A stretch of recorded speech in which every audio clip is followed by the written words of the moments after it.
Nah, seperti Candi Borobudur, kalau di Jogja ada Candi Prambanan dan sebagainya. Karena apa? Karena memang lambat laun kita merasa bahwa value edukasi yang ada di nilai-nilai properti warisannya itu kok semakin lama itu semakin terdegradasi. Artinya orang hanya datang untuk sekedar menikmati secara visual saja, mungkin nggak sampai dan sebagainya. Akhirnya dia sudah selesai cukup foto, sudah dapat gambar yang mungkin mereka akan share di sosial media mereka, akhirnya udah selesai, mereka pulang gitu aja. Padahal sebenarnya kan konteks nilai dari properti warisan ini yang kalau ngomong tentang pariwisata budaya dan pariwisata berbasis masyarakat ini sebenarnya sesuatu yang pas banget. Namun kondisi yang ada sekarang itu ya lambat laun kondisi yang ada itu tidak seperti itu. Jadi saya pikir ke depan mungkin ya Mbak Devi ya, perlu semacam kolaborasi, semacam program-program seperti inilah katakanlah, bisa nanti langsung ke lapangan atau ke masyarakat yang ada di sekitar Candi Borobudur. Banyak sebenarnya program-program dari berbagai macam institusi, baik dari pemerintah, lembaga penelitian maupun private sektor lainnya. Hanya kalau kami melihat itu permasalahan yang utama itu bahwa program yang katakanlah mereka buat dan lain sebagainya itu aspek sustainability-nya atau keberlanjutannya itu yang selama ini menjadi masalah. Kalau kami melihat karena mungkin 1 tahun, enggak 1 tahun lah, mungkin 1 tahun itu masih berjalan, tapi pasca itu kadang program-program pemberdayaan masyarakat itu wis hilang dan kemudian nggak tahu arahnya kemana. Jadi itu poin penting selama ini yang menjadi pengalaman kami ketika kami mencoba melihat pemberdayaan masyarakat yang ada di Candi Borobudur. Bahwa Jadi hanya project aja gitu ya ya? kadang-kadang satu proyek nggak tahu mungkin karena kebutuhan mereka hanya untuk membuat atau mewujudkan satu proyek saja, namun setelah itu ya nggak ada kelanjutannya gitu. Tapi memang ada beberapa 1, 2 yang katakanlah mereka membuat satu proyek pemberdayaan itu sampai lama gitu. Artinya pasca proyek itu dilenceng, kemudian mereka masih ada program pendampingan, monitoring dan lain sebagainya. Sebenarnya proses-proses seperti itu yang diharapkan ketika akan melakukan satu program pemberdayaan. Kalau teman-teman lihat di slide pertama ini, foto ini baru kemarin lusa kami ambil dari drone ini, warna-warni. Ini mungkin kalau teman-teman atau Mbak Dewi sempat lihat di beberapa media akhir-akhir ini mungkin ada foto berseliweran seperti ini sih. Jadi ini mungkin satu tambahan informasi, ini putih, merah, hijau, biru ini sebenarnya cover. Ini kami pasang ini sebagai satu bentuk tanggap bencana karena teman-teman juga tahu aktivitas Merapi beberapa akhir ini mengalami peningkatan sampai siaga, dan sebagai antisipasi terhadap kondisi tersebut maka kami Balai Konservasi juga merespon dengan pemasangan cover seperti ini. Karena apa? Karena ketika kita tidak antisipasi dengan hal seperti ini ya, hal teknis seperti ini, pengalaman kami 2010 itu nanti hujan abu yang sampai ke candi kemudian masuk ke sela-sela batu itu cukup susah untuk dibersihkan. Sebenarnya itu pekerjaan sepele, hanya mengeruk abunya dan sebagainya. Cuman abu yang mau dikeruk itu dia masuk ke nat-nat batu. Jadi terutama untuk yang lantai ini kami harus membongkar lapis batu pertama. Kemudian kami mengeruk sedikit demi sedikit karena memang space yang ada di situ sangat sempit. Jadi makanya di tahun ini kami coba antisipasi dari awal lah, jangan sampai nanti pekerjaan yang serupa itu akan terjadi lagi. Karena apa? Karena itu membutuhkan resource yang cukup banyak, kemudian waktu yang cukup lama. Ya kebetulan saja saat ini kunjungan itu ditutup untuk naik ke monumennya, ke candinya. Tapi kalau kondisi normal tentu itu kan akan mengganggu karena di 2010 itu candi sempat ditutup selama 2 sampai 3 bulan untuk proses pembersihan. Makanya kan kita juga tidak bisa egois. Kalau kita disuruh milih ya candi itu nggak ada pengunjungnya, tapi kan kita nggak bisa egois seperti itu. Karena kalau kita kembali ke konteks warisan untuk masyarakat, justru value aspek ekonomi terutama itu harusnya mempunyai impact kepada masyarakat. Baik, mungkin selama 1 jam atau 2 jam, 1,5 jam ke depan ya Mbak ya, mungkin kita akan ngobrol tentang Candi Borobudur, terutama di era pandemi ini bagaimana dampaknya terhadap masyarakat, kemudian tentu lebih spesifik dampak ke pariwisata, kemudian bagaimana kami melakukan pemeliharaan dan pelestarian di masa pandemi ini mungkin bisa kita sharing di session kali ini. Oke, Mas, Yang supaya ada tanya jawab, kalau sampai 10:30 gimana? Jadi kita kan enggak apa-apa, 10:30 enggak apa-apa. Ya, Nanti jadi, saya presentasi sampai 10:30 itu kan, Mbak? Oke, jadi nanti kita ada interaksi, kemudian Oke. baru kita siap-siap untuk sholat Jumat. Iya, ya. Baik, terima kasih, silakan. Terima kasih. Oke, kalau teman-teman pasti mungkin sebagian besar udah ke Candi Borobudur. Jadi kenapa sih Candi Borobudur jadi warisan dunia? Artinya semua orang merasa bahwa Candi Borobudur sebagai karya masa lalu yang sudah dimiliki oleh manusia atau masyarakat dalam kelas dunia. Artinya seluruh dunia itu sudah merasa dan ini benar-benar menjadi milik dunia lah, katakanlah seperti itu. Kemudian Candi Borobudur ini dibangun pada masa Raja Semaratungga. Tentu ini menjadi satu karya arsitektur yang luar biasa dengan luas kurang lebih 123 sampai 123 meter persegi ya, terdiri dari 504 patung Buddha, kemudian stupa yang ada di bagian Plateu, kemudian satu stupa induk besar, kemudian susunan blok-blok batu yang sangat luar biasa besarnya, banyaknya, kemudian posisi desain arsitektur dengan bentuk punden berunda yang terdiri dari 10 tingkat, kemudian panel relief ini yang tak kalah luar biasanya karena seperti di relief Gandavyuha itu sebenarnya kan sutra yang ada di India itu atau kitab di India itu ada sutra Gandavyuha, tapi beberapa peneliti menyampaikan bahwa sutra atau kitab yang dipahatkan di relief di relief Candi Borobudur itu merupakan sutra terlengkap. Karena apa? Karena sutra atau nilai-nilai atau cerita yang ada di relief Gandavyuha Candi Borobudur itu pahatan yang dibuat itu merepresentasikan masyarakat Jawa kuno. Jadi sangat relevan. Jadi ketika teman-teman yang tertarik dengan prehistorik atau arkeologi dan sebagainya ini akan bisa melihat gambaran masyarakat Jawa kuno yang ada pada masa lalu itu terpahatkan. Jadi seperti tipikalnya manusia seperti apa, kemudian lingkungan sekitarnya sampai vegetasi, flora dan fauna itu semua terpahatkan di relief Candi Borobudur ini. Sekali kemudian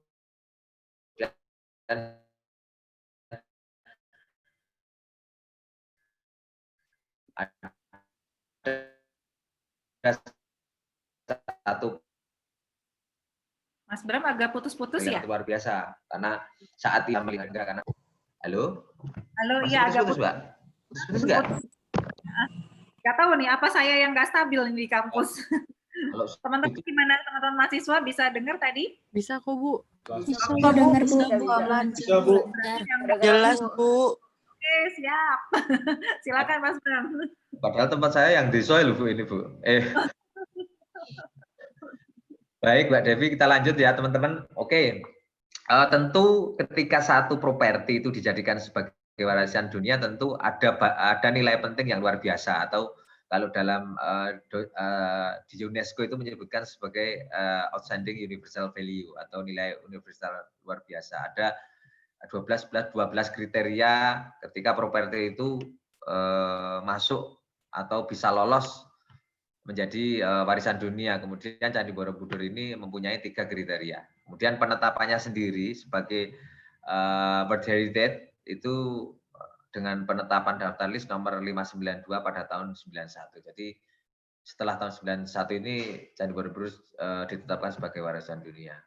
Kemudian kriteria nilai universal luar biasa yang dimiliki oleh Candi Borobudur ini masuk yang masuk itu ada 3 kriteria, yaitu kriteria pertama, kedua, dan keenam. Yang pertama itu merupakan representasi kejeniusan manusia. Jadi kalau teman-teman lihat desain arsitektur, kemudian kompleksivitas bahan, kemudian kompleksivitas dimensi, kemudian tampak, kemudian detail-detail, itu merupakan perwujudan bahwa pada saat itu candi ini dibuat oleh karakter manusia yang mempunyai kejeniusan lah, kira-kira seperti itu.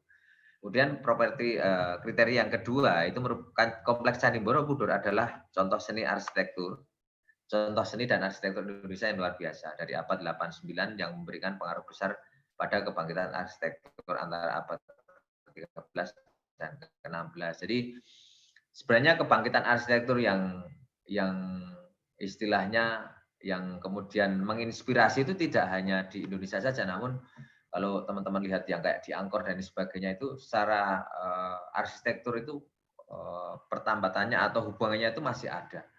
Kemudian yang terakhir adalah kita Candi Borobudur itu masuk di kriteria 6. Mempunyai keterkaitan dengan budaya atau tradisi di sekitarnya. Nah, poin nomor 6 ini sebenarnya kalau kita melihat kondisi yang saat ini itu tentu tidak lepas dari bagaimana masyarakat itu masih punya keterkaitan. Bagaimana tradisi pada masa Jawa kuno itu yang bertahan sampai sekarang itu seperti apa. Dan kalau kita ngomong konteks pemanfaatan tentu ini tidak lepas daripada pariwisata. Kalau lebih mengerucut lagi, bagaimana pariwisata budaya tadi atau pariwisata yang berbasis masyarakat tadi bisa tetap menghidupkan nilai-nilai tradisi yang tentu itu akan berkaitan dengan significant value itu. Jadi ini sebenarnya dalam kondisi saat ini ancaman yang terbesar itu pada kriteria nomor 6. Karena keterkaitan dengan budaya atau tradisi di sekitarnya itu pasti akan sampai pada area kawasan. Tadi Mbak Devi ngomong tentang Danau Purba, kemudian pemanfaatan ada beberapa spot area seperti Balkondes, kemudian spot-spot wisata yang lainnya. Sebenarnya dalam konteks deconcentrated atau mengeluarkan pengunjung supaya tidak terkontratasi saja ke Candi Borobudur itu bagus. Hanya kadang-kadang mereka membangun itu kurang memperhatikan lanskap apa ya istilahnya atribut lanskap yang ada di kawasan seperti Danau Purba itu kan kita tetap mempertahankan itu sebenarnya, namun kadang-kadang justru ketika kita bersinggungan dengan stakeholder lain yang punya kepentingan yang berbeda atau bahkan ada sektor swasta yang pengen mengembangkan wisata dan sebagainya itu kadang-kadang regulasi itu yang mereka tabrak gitu. Akhirnya kan kita cukup harus banyak berdiskusi, kadang tegang dan sebagainya itu yang saat ini itu menjadi masalah besar kami di Balai Konservasi untuk tetap menjaga kelestarian Candi Borobudur. Jadi kalau kita ngomong masyarakat bisa berpartisipasi itu saya kira itu menjadi satu elemen yang menguatkan atribut yang ada di kawasan, atribut nilai luar biasa tadi. Kemudian tak lepas dari kriteria tentu kita ada kaitannya dengan masalah authenticity dan integrity. Keaslian Candi Borobudur itu bahwa batu yang digunakan untuk merekonstruksi walaupun ada beberapa batu baru namun kemudian disertai dengan beberapa tambahan intervensi perkuatan konstruksi namun pemugaran yang dilakukan itu tetap memperhatikan sebagian besar bahan asli yang ditemukan kembali pada saat rekonstruksi. Kemudian terkait dengan integrity bahwa Candi Borobudur merupakan cermin dari keutuhan suatu properti yang diajukan beserta atribut pendukungnya untuk properti yang didominasikan di bawah kriteria 1, 2, dan 6 tadi. Jadi kondisi fisik dari properti itu sendiri dalam kondisi baik. Kemudian kondisi kerusakan itu bisa terkendali lah. Walaupun memang kita nggak tahu ke depan karena ancaman terkait dengan kondisi lingkungan, terutama meso dan makro landscape itu cukup berubah dalam kondisi sekarang, termasuk nanti tutupan lahan hijau, kemudian tingkat intensitas penyiraman matahari otomatis itu sangat berpengaruh terhadap material Candi Borobudur, terutama reliefnya. Kemudian, nah ini kita masuk di subtopik bahasan tentang coronavirus disease 2019 ini memang tentu kita sangat paham mulai bagaimana proses masuknya di Indonesia, kemudian berkembang hingga saat ini pun kita juga masih harus bercengkerama lah dengan protokol kesehatan dan sebagainya. Walaupun di Jogja sendiri, terutama di Sleman ini nggak tahu kenapa ini mungkin masyarakat juga sudah mulai bosan dan sebagainya. Selama seminggu ini peningkatannya cukup tajam. Kemudian ini saya kira perkembangan, sedikit menyampaikan tentang perkembangan bagaimana terkait dengan dampak terhadap beberapa aspek atau potensi ekonomi, kemudian kasus ketika kita bandingkan dengan yang ada di luar negeri dan sebagainya. tentu kalau kita ngomong Candi Borobudur, pasti dampak pandemi ini tidak lepas dari sektor pariwisata dan sampai saat ini pun ya tentu kita sangat prihatin lah, terutama bagaimana masyarakat sangat terdampak dengan adanya coronavirus ini. Kalau kita lihat ini jumlah turis mulai April itu kan menurun sangat tajam. Jadi mungkin sampai kalau kita bandingkan dengan tahun sebelumnya itu data sampai April itu sekitar 2,7 juta lah kurang lebih seperti itu. Sementara di tahun 2009 itu jumlahnya hampir dua kali lipat. Jadi penurunannya memang sangat tajam. Tentu tidak hanya sektor pariwisata dalam tanda kutip pengelola saja, namun impact-nya kan pasti ke semua elemen yang terkait dengan aspek wisata itu sendiri. Ada tour guide, kemudian biro wisata, tentu hotel, tentu pusat-pusat kuliner dan sebagainya.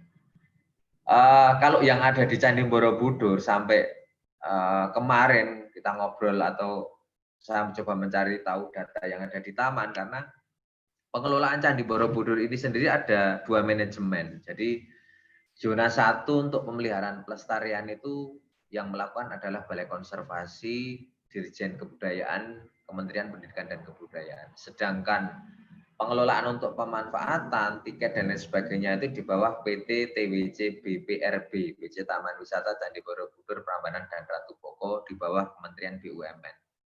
Tentu kalau ngomong pelestarian atau pemanfaatan yang terharmonisasi dengan pelestarian ya agak susah. Karena apa? Karena pengelola zona 2 tentang tiket dan sebagainya itu tentu orientasinya mereka ya mass tourism, mendatangkan wisata sebanyak-banyaknya, sehingga tentu akan impact-nya mendapat profit yang sebanyak-banyaknya. Beberapa saat kemarin itu kan memang banyak stakeholder atau institusi eksternal yang sering datang ke Borobudur terkait dengan program destinasi super prioritas Candi Borobudur. Sebenarnya dari mereka pun kami juga agak sedikit bingungnya seperti ini teman-teman. Jadi ada beberapa kementerian eksternal itu yang ngomong tentang bahwa orientasi saat ini adalah kunjungan yang berkualitas. Jadi quality tidak kuantitas, artinya sedikit namun berkualitas. Namun ada beberapa pihak lain yang ngomong bahwa kita harus mendatangkan sekian juta, target untuk 2021 sekian juta dan sebagainya. Nah, kalau kondisinya seperti ini, berarti kan pemahaman tentang pelestarian, pemanfaatan, pelestarian yang seimbang atau harmonis dengan pemanfaatan, belum semua elemen itu paham. Ini juga pada akhirnya menjadi satu permasalahan, dan kalau istilahnya tidak dari sekarang coba kita diskusikan, kita coba harmonisasi dengan mereka, tentu masalah seperti ini akan berkepanjangan. Jadi bisa dilihat bahwa perbandingan dengan tahun 2019 itu wisatawan Nusantara sekitar 4 juta sekian. Kemudian wisatawan mancanegara sekitar 250.000 orang. Sedangkan kunjungan sampai bulan November kemarin ini dihitung per Januari 2020. Jadi kalau pandemi itu kan cukup terasa mulai Maret, karena pasca itu terus kemudian kita sempat menutup. Ini dihitung dari Januari itu saja, mungkin sekitar Januari Februari itu kunjungan masih normal, tapi pasca itu memang sudah anjlok. Perbandingannya wisatawan Nusantara sampai bulan November itu 920.000. Jadi berapa kalinya ini bisa dibagi ini ya sampai 4 kalinya lah kurang lebih. Kemudian wisatawan mancanegara ini 140 orang. Jadi dampaknya tentu kalau TWC atau taman wisata pasti mereka berdampak lah. Tapi kan kita juga mesti melihat dampak yang lain, yang katakanlah kita itu juga harus perhatikan benar, yaitu dampak terhadap pelaku wisata yang ada di sekitar Candi Borobudur. Tentu masyarakat akan sangat terdampak. Jadi orang yang jual souvenir, kemudian orang yang menawarkan jasa foto dan lain sebagainya itu tentu akan sangat terdampak gitu loh. Dalam kondisi normal saja itu mungkin tidak semua orang bisa merasakan. Artinya kayak pedagang asongan itu saja mungkin dari 100 pedagang yang katakanlah bisa laku itu kan tentu tidak semua. Tukang foto juga dari sekian banyak tukang foto itu tentu tidak semua dalam kondisi normal. Apalagi ini kondisi yang tidak normal, pengunjung sangat turun sekali, itu tentu mereka akan sangat berdampak.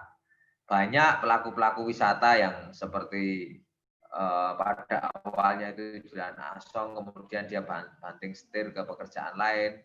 Teman-teman yang ada di seniman juga mereka cukup bingung juga, artinya apalagi ketika awal-awal kemarin sekitar Maret April itu. Tapi pasca itu kan kita mulai buka dengan terbatas, dengan kunjungan terbatas, nanti kita akan sampaikan. Jadi selama mulai pembatasan kunjungan di zona 1 itu dilaksanakan selama 4 hari. Jadi pasca merebaknya pandemi COVID-19 itu mulai tanggal 16 Maret sampai 29 Maret itu pembatasan kunjungan. Pada tanggal ini bahwa ini pengunjung hanya bisa mengunjungi zona 1. Mereka tidak bisa masuk ke pengunjung hanya bisa mengunjungi zona 2. Mereka tidak bisa masuk ke zona 1. Kemudian pasca ini kita mulai membuka dengan kunjungan hanya di halaman, itu pun dengan pembatasan. Kemudian sebagai upaya pencegahan dan antisipasi, kami juga akhirnya juga melakukan sterilisasi dan desinfeksi oleh Balai Konservasi, pembersihan dan penyemprotan di area candi, tidak hanya Candi Borobudur, namun Candi Mendut dan Candi Pawon. Ini aktivitas sekitar bulan Maret sampai April ini. Kalau di pojok kanan bawah ini masih bisa dilihat ada turis asing, kemudian yang pojok bawah kiri itu juga ada beberapa turis. Ini kunjungan mereka ini hanya bisa sampai di zona 2. Jadi batas zona 1 adalah di foto bawah kiri, itu gerbang naik ke zona 1. Kemudian aktivitas pemeliharaan, tentu kalau aktivitas pemeliharaan itu menjadi satu keadaan yang nyaman. Karena apa? Karena kita tidak terganggu oleh pengunjung. Teman-teman yang melakukan pembersihan di halaman, di lereng itu juga otomatis sampah yang ada itu ya hanya sampah daun dan lain sebagainya. Teman-teman yang melakukan pemeliharaan di atas itu juga mereka leluasa, nggak terganggu oleh pengunjung dan lain sebagainya. Ya makanya kalau disuruh milih nggak ada pengunjung ini yang menjadi pertimbangan kami, karena tentu kita bekerja melestarikan, melihara itu cukup nyaman lah karena tidak ada gangguan. Kemudian setelah itu mulai dibuka kunjungan, hanya istilahnya kita menyiapkan ini sebagai kunjungan ke zona 1 di era kenormalan baru. Jadi ketika istilah new normal atau nggak tahu itu maksudnya seperti apa, hanya setelah itu kita mulai membuka juga. Jadi ini hanya kunjungan di halaman. Ini foto yang di bawah ini hanya ilustrasi. Jadi ini sebelumnya, tapi kunjungan itu hanya di halaman. Ini adalah antrian. Dan sebelum kunjungan di era kenormalan baru ini, sebenarnya kita sudah menyiapkan protokol kesehatan. Dan sebenarnya sangat apa ya istilahnya, sangat ideal lah kalau kita gunakan sebagai uji coba pembatasan pengunjung. Karena apa? Berkali-kali sebelumnya itu kita sudah melakukan beberapa penelitian lah, katakanlah sebagai upaya untuk pembatasan dalam rangka meningkatkan kualitas kunjungan dan hal-hal yang terkait dengan visitor management. Namun memang karena pengelolanya ada dua, Balai Konservasi dan TWC atau PT Taman Wisata, itu akhirnya akan menjadi satu kendala, karena tentu kebijakan di mereka ya nggak mau lah kalau dibatasi pada saat itu. Namun dengan adanya pandemi ini, terus kita membuka dalam era kenormalan baru, sebenarnya ini sangat ideal ketika kita menggunakan ini sebagai satu momentum lah, katakanlah seperti itu, untuk menguji atau menguji coba pembatasan pengunjung. Ini sebenarnya di depan antrian pintu gerbang zona 1 mau naik tadi ya sebenarnya kita sudah menerapkan protokol. Ini yang fasilitas taman karena mereka yang jual tiket. Hanya kita menetapkan protokol kesehatan. Kemudian terkait dengan aspek edukasi, interpretasi, edukasi dan presentasi kepada pengunjung. Itu sebenarnya kan kalau kita mau jujur selama ini value edukasinya itu yang hanya sebatas apa ya istilahnya, tidak begitu terstruktur, tidak sistematis, sehingga kadang pengunjung itu ya hanya mendengarkan tapi tidak mendengarkan dengan seksama. Karena sebenarnya masalah terkait dengan edukasi itu tidak hanya di faktor attitude-nya pengunjung, perilakunya pengunjung, tapi saya pikir terkait dengan teman-teman yang menjadi guide atau tour guide itu juga harus dikembangkan lagi terkait dengan kompetensi mereka dan sebagainya. Karena di momentum pembukaan era new normal ini saja di Protap kami menyarankan bahwa pengunjung harus didampingi oleh satu tour guide. Jadi satu rombongan sebanyak 10 orang itu harus didampingi oleh tour guide. Dulu di era normal, ketika kondisi normal sebelum ada pandemi itu kan memang penggunaan guide itu menjadi satu opsional saja. Jadi mereka bisa menggunakan, bisa tidak. Namun di era ini, di era kenormalan baru ketika kami mulai membuka ini juga kita gunakan sebagai satu momentum. Katakanlah mereka harus menggunakan tour guide. Berarti mereka akan naik dengan tour guide. Kemudian harapan kami bahwa tour guide ini bisa memberikan edukasi semaksimal mungkin. Kemudian yang kedua, mereka kita arahkan agar juga sebagai pendamping untuk selalu mengingatkan terkait dengan protokol kesehatan, jaga jarak, masker dan sebagainya. Yaitu harapan lah istilahnya, harapan kami di awal. Namun ekspektasi yang kami harapkan tadi ternyata juga tidak sesuai dengan kenyataan yang ada ya. Di awal-awal itu mereka tertib, namun kemudian permasalahan yang terjadi di lapangan itu juga karena mereka ngejar target selesai membawa satu rombongan, kemudian balik lagi, akhirnya yang mereka ngejar waktu juga lah. Kondisi-kondisi seperti inilah istilahnya yang terjadi di lapangan seperti ini akhirnya menjadi evaluasi kita bahwa ya memang hal-hal yang terkait dengan visitor management itu, kalau kita membuat satu konsep visitor management itu memang tidak hanya berhenti di satu dokumen di atas kertas saja, namun itu harus di trial. Jadi misalkan saja alur kunjungan lewat ini dengan alokasi waktu sekian, terus nanti si tour guide memberikan edukasi ataupun mereka lengkapi dengan audio guide dan sebagainya, itu benar-benar harus di trial, diujikan. Nanti pasti kondisi yang di lapangan itu tidak sesuai dengan ekspektasi, itu pasti. Makanya konsep-konsep yang terkait dengan alur kunjung dalam kerangka visitor management itu benar-benar harus di-apply di lapangan. Karena apalagi kalau kita ngomong perilaku wisatawan Nusantara itu kan sangat berbeda dengan wisatawan mancanegara.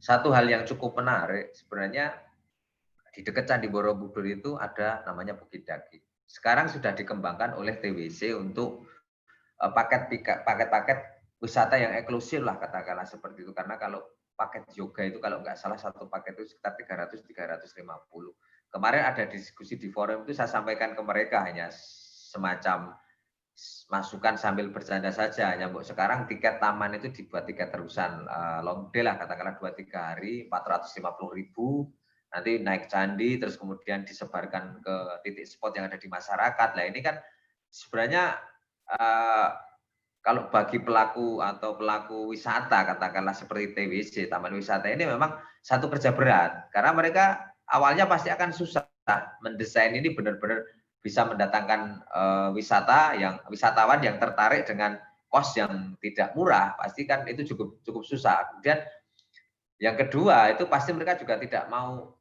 karena itu proses yang lama, membutuhkan satu awal yang susah, tentu mereka juga akan berpikir 2 kali. Tapi sebenarnya kalau kita ngomong tentang nilai wisata atau istilahnya pemanfaatan nilai yang ada di properti Candi Borobudur, ya idealnya seperti itu. Jadi hanya sekadar istilahnya ketika hal-hal atau konsep seperti itu terrealisasi, otomatis masyarakat yang ada di kawasan itu secara otomatis dia akan didatangi gitu loh. Karena nanti kalau dalam desain yang pernah kami buat itu mereka akan berkunjung ke Candi Borobudur. Kemudian paket 1 misalkan itu disebarkan ke area Danau Purba, kemudian menuju kemana. Paket 2 menuju ke sini. Otomatis kan setelah kita dapat peta potensi yang ada di masyarakat, itu akan kita petakan lebih detail lagi. Kita membuat satu tematik konsep paket-paket wisata yang terbatas seperti itu. Nah, itu akhirnya itu hanya menjadi sebuah wacana saja kalau pada saat ini. Namun harapan ke depan tentu kita tidak berhentilah bisa memberikan konsep ini ke TWC atau mungkin nanti ada pihak lain yang katakanlah bisa bekerja sama dan lain sebagainya. Saya kira ke depan memang konsepnya harus seperti ini. Kemudian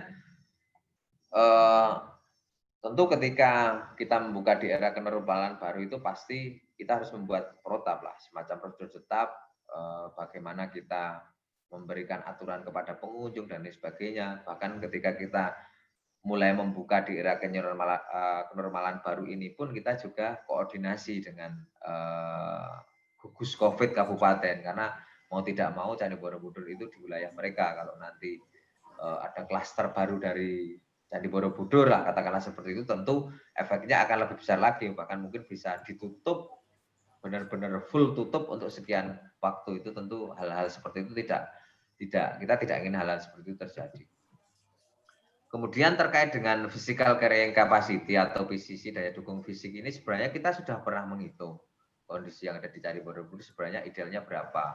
Kalau dari perhitungan kami itu jumlah pengunjung yang ada di monumen itu satu kali waktu kunjungan itu maksimalnya sekitar 1.391. Kemudian untuk pelataran itu ya kurang lebih 5.670. Kemudian kita juga menghitung detail untuk kunjungan masing-masing area di bagian undak, selasar, lorong 1 sampai tiras 3 paling atas itu kita juga sudah mendesain dengan perhitungan PCC seperti ini.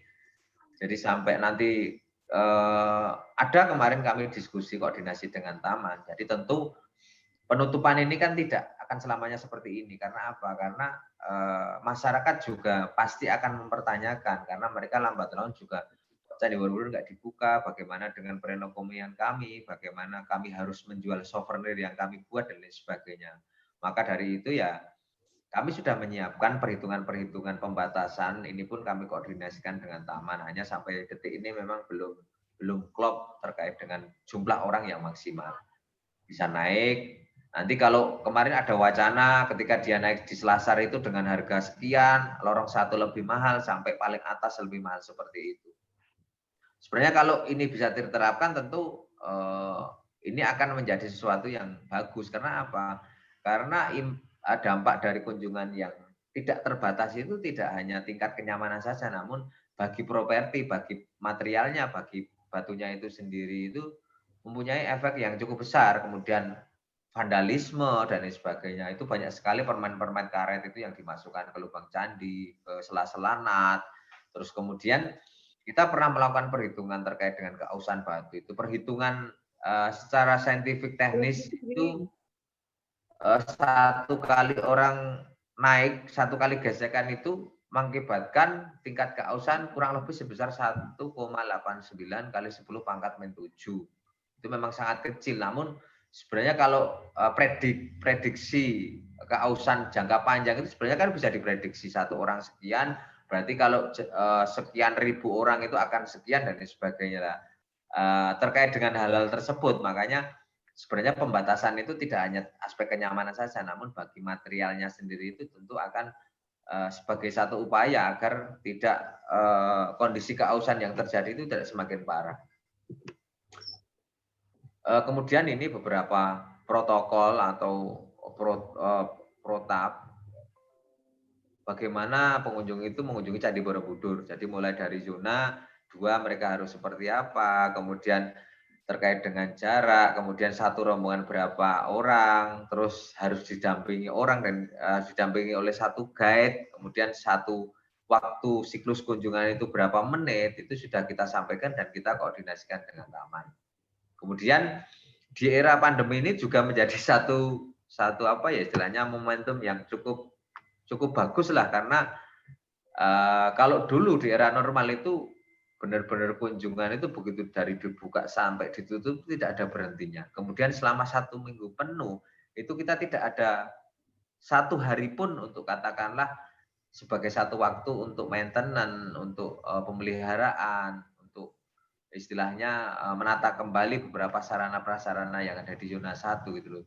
Padahal kalau kita lihat di beberapa World Heritage Site, kemudian museum itu saja Senin libur. Nah, di era kenormalan baru kemarin itu kita bisa sedikit katakanlah mempush pihak taman bahwa ini tetap harus ada satu hari libur, karena ini akan kita gunakan untuk penyemprotan desinfektan dan sebagainya. Sampai hari ini itu setiap Senin itu masih libur, masih kita tetapkan sebagai satu libur untuk maintenance. Kemudian ini masih protokol-protokol bagaimana mereka benar-benar harus mentaati ini. Karena apa? Sebenarnya terkait dengan pembatasan protokol kesehatan yang ketat itu sebenarnya itu tidak hanya keinginan kita saja, namun kita sudah sampaikan ke pihak-pihak yang terkait, terutama taman, masyarakat dan sebagainya. Kalau ini dibuka katakanlah tidak dengan aturan yang ketat, kemudian nanti katakanlah ada kasus baru, ada klaster baru, dan itu klaster sumbernya dari Candi Borobudur, tentu dampaknya akan lebih berat, pasti akan ditutup, bahkan itu tutup total sampai sekian waktu, itu tentu kan kita tidak ingin seperti itu. Ini masih protokol, saya kira ini juga sudah kita sampaikan beberapa informasinya di awal. Jadi kemudian terkait dengan masalah tour guide, itu selama ini atau kemarin itu teman-teman yang di guide itu memang masih dipegang oleh Himpunan Pemandu Wisata Indonesia atau API. Hanya sebenarnya gini, terkait dengan masalah tour guide itu sebenarnya ada sedikit, bukan sedikit permasalahan ya, hanya potensi-potensi guide yang ada di sekitar Candi Borobudur atau generasi muda yang ada di kawasan Candi Borobudur sebenarnya banyak. Hanya ketika kita ngobrol dengan mereka itu ternyata di internal mereka sendiri itu kadang-kadang ada miskomunikasi. Jadi memang belum semuanya masuk di HPI. Ada yang freelance dan sebagainya. Sinkronisasi atau bagaimana kita bisa mengkoordinar atau menggabungkan mereka dalam satu forum, kita bisa berdiskusi, itu sebenarnya penting karena selama ini terutama untuk teman-teman yang tidak masuk di HPI itu akhirnya mereka semacam tidak mendapat lahan untuk mencari penghasilan lah, katakanlah seperti itu. Karena kemarin yang otoritas yang bisa mendampingi atau menjadi tour yang ada di Candi Borobudur itu ya harus HPI. Hal-hal semacam ini sebenarnya kalau tidak kita antisipasi atau kita tidak sinkronisasi dari saat ini, ke depan pasti akan menjadi masalah. Kemudian ini masih protokol, tentu ini sama dengan protokol kesehatan yang berlaku di semua kantor, kemudian kunjungan-kunjungan yang lain. Kemudian ini yang tak kalah penting juga saya kira di semua institusi, baik institusi pendidikan, kemudian kantor, pihak-pihak swasta dan sebagainya ini apa ya istilahnya, bagaimana kita bisa berkomunikasi dengan sistem daring ini kan akhirnya menjadi satu kebutuhan di semua elemen masyarakat. Jadi demikian juga terkait dengan bagaimana kita bisa tetap memberikan edukasi, memberikan informasi dari Candi Borobudur kepada masyarakat itu. Makanya di era pandemi ini ya otomatis kami juga semakin sering melakukan kegiatan-kegiatan yang bersifat daring seperti ini. Kemudian kita juga membuat satu media virtual bagaimana bisa mereka mengunjungi Candi Borobudur secara virtual, itu bisa dibuka di borobudur.virtual.id. Kemudian kita juga ada semacam media virtual tour edukasi dan sebagainya. Kemudian kita juga melakukan semacam virtual tour mengimplementasikan nilai-nilai yang ada di relief. Kemarin kita apa istilahnya mengaktualisasikan tentang narasi kebugaran, narasi kesehatan di masa lampau. Kemudian kita juga ngomong tentang kondisi yang ada di kawasan. Kemudian kita juga melibatkan anak-anak muda itu dalam lomba desain batik, poster, storytelling yang berkaitan dengan nilai Candi Borobudur itu sendiri. Jadi sampai hari kemarin itu kita juga masih membuat podcast lah, masih terkait dengan Candi Borobudur, nilai, terus kemudian budaya, baik tangible dan intangible ini. Akhirnya kan ini menjadi satu kebutuhan dan saya kira ke depan tidak hanya ketika pandemi saja, namun ke depan pasti metode-metode pengembangan atau metode-metode penyampaian informasi secara virtual seperti ini akan menjadi satu media yang harus kita lakukan lah, kira-kira seperti itu. Mungkin itu Mbak Devi apa yang bisa kita sampaikan ke teman-teman terkait Candi Borobudur, kemudian ketika pariwisata di era pandemi ini dampaknya seperti apa, terus bagaimana kita melestarikan dan tentu tetap memelihara Candi Borobudur, Candi Mendut, dan Candi Pawon. Demikian dari saya, waktu saya kembalikan. Monggo Mbak.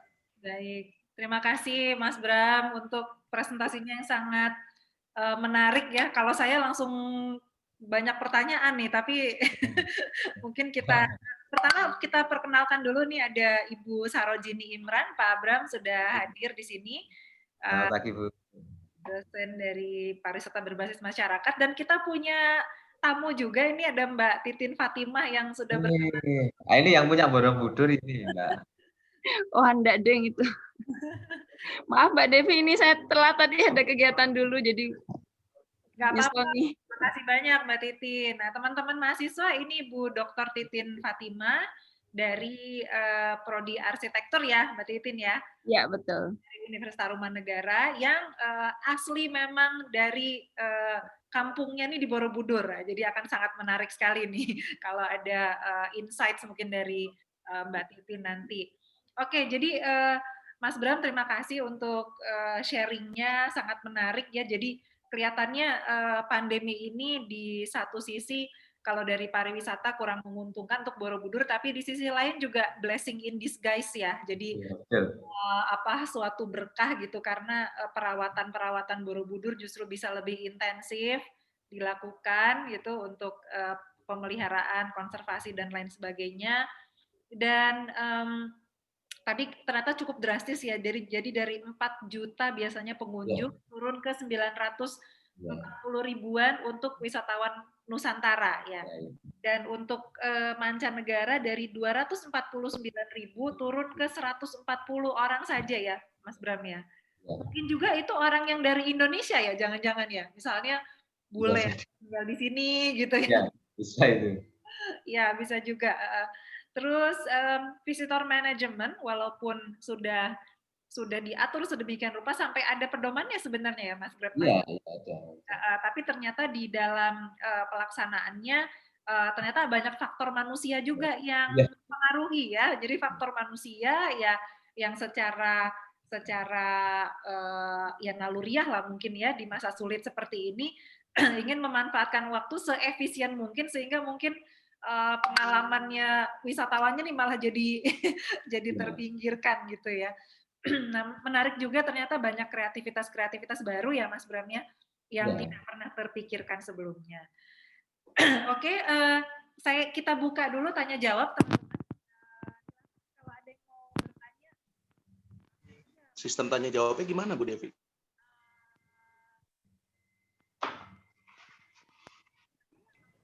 Ya, ini kan guest lecture, jadi nggak usah tulis-tulis di chat. Yuda mau bertanya, Febrian Yuda? Boleh, Bu? Ya, silakan Febrian Yuda. Selamat pagi, Pak Bram, selamat pagi Bu Titin, selamat pagi Ibu Sarojini, selamat pagi Ibu Devi Rosa Kausar. Perkenalkan sebelumnya, saya Febrian Yuda Pratama, mahasiswa angkatan 2016. Saya mau nanya, mau berpendapat dulu, Pak Bram. Sebelum pandemi ini kan Candi Borobudur sudah sudah pernah mengalami kejadian-kejadian hebat. Contohnya letusan Gunung Merapi yang sudah kesekian kalinya, letusan Gunung Kelut yang kena dampak abu vulkaniknya, dan sekarang masa pandemi gini. Penurunan paling drastis yang dirasakan oleh Candi Borobudur itu pada saat pandemi ini apa sebelumnya sudah pernah terjadi ya? Itu yang pertama. Dan yang kedua, saya dan teman-teman dari Nyok Kopi Keliling Jakarta itu mengadakan kunjungan juga ke Candi Borobudur. Kebetulan di akhir tahun nanti 3 hari itu tanggal 27 sampai 29 November. Kita ke Borobudur itu menggunakan protokol yang disediakan oleh manajemen dari Borobudur dulu ya, Pak, kalau boleh tahu. Dan itu step by step-nya seperti apa ya, Pak? Apakah harus membawa surat keterangan sehat ataupun sejenisnya, contohnya rapid ataupun bebas influenza, atau bagaimana? Terima kasih, Pak. Langsung saya jawab aja ya, Mbak. Iya, langsung saja Mas Bram. Baik, makasih Mas Febri. menarik ya pertanyaannya. Jadi memang terkait dengan disaster ya, sebenarnya kalau ngomong pandemi ini kan tentu juga kita bisa memasukkan dalam konteks disaster. Terkait dengan disaster ini sendiri, sebenarnya kan kita juga mempunyai semacam protokol tanggap bencana juga, walaupun memang kalau yang sudah kita lakukan itu simulasi ketika beberapa bencana alam seperti gempa, kemudian erupsi gunung, kemudian hujan abu vulkanik, hujan abu dan lain sebagainya. Karena kalau banjir kan masih agak sedikit mustahil lah. Jadi beberapa yang sudah kita simulasikan seperti itu. Sebenarnya PR kami juga selaku pengelola properti yang menjadi pihak pengelola atau set manager dari Borobudur, Candi Borobudur sebagai warisan dunia, itu kita kan sebenarnya juga harus menyiapkan semacam disaster risk management dalam konteks yang luas lah, kerangka yang luas, walaupun sebenarnya detail-detail SOP dan sebagainya itu sudah kita buat. Kemudian yang kedua, kalau dibilang atau kalau dibandingkan sebenarnya dampak yang paling drastis, terutama kan saya yakin ini mungkin pertanyaan terkait dengan efek kepemanfaatan, bagaimana wisatawan terus impact-nya cukup turun drastis, kemudian masyarakat mendapat efek yang paling besar itu. Kalau kami mencatat itu di tahun 2010 itu kan erupsi Merapi, kemudian dampak dari hujan abu itu kan sampai Borobudur, Mas Febri. Pada saat itu memang kita terdampak cukup besar, apalagi lingkungan yang ada di sekitar juga terdampak cukup besar. Pada saat itu candi ditutup sekitar 2 bulanan untuk kita melakukan pembersihan secara total, karena memang dampak hujan abu yang sampai ke candinya itu cukup tebal, jadi kita harus membersihkan ekstra. Dan pada saat itu proses pembersihannya juga kita tidak melakukan sendiri, artinya kita juga melakukan atau bekerja sama dengan pemberdayaan masyarakat sekitar. Jadi pada saat itu tentu kita seringkali menyampaikan ke mereka bahwa analoginya seperti ini, kalau teman-teman atau masyarakat pengen segera buka, ya otomatis candi ini harus segera bersih. Terus kita coba, ayo kita bareng-bareng bekerja sama untuk gotong royong ngeresiki candi lah, membersihkan candi kira-kira seperti itu. Jadi pada saat itu akhirnya banyak masyarakat yang secara sukarela bahwa dia datang mohon izin ke Balai Konservasi bahwa kami ingin membersihkan, menyumbangkan tenaganya untuk segera membersihkan candi agar segera candi dibuka. Jadi secara otomatis kan kondisi-kondisi seperti ini tidak terbatas oleh ruang dan waktu. Artinya ketika mereka benar-benar secara sukarela karena ini juga akan menjadi kebutuhan mereka serta-merta datang ke candi membersihkan. Kalau dampak setelah itu ketika abu kelut sampai ke Candi Borobudur juga prosesnya sama. Bahkan kalau yang 2010 itu cukup besar, yang abu Merapi itu banyak semacam kayak perusahaan-perusahaan yang bukan pemerintah juga memberikan bantuannya, kayak perusahaan-perusahaan yang punya alat vacuum cleaner, terus kemudian steam cleaner, itu kita coba sounding ke mereka dan mereka responnya cukup positif bahwa kami akan datang dengan alat sekian dan lain sebagainya. Itu kan satu momentum yang luar biasa, artinya mereka benar-benar dalam konteks yang lain mereka benar-benar merasa memiliki gitu loh, memiliki dari. Dan ketika mereka memiliki, akhirnya kan mereka akan peduli.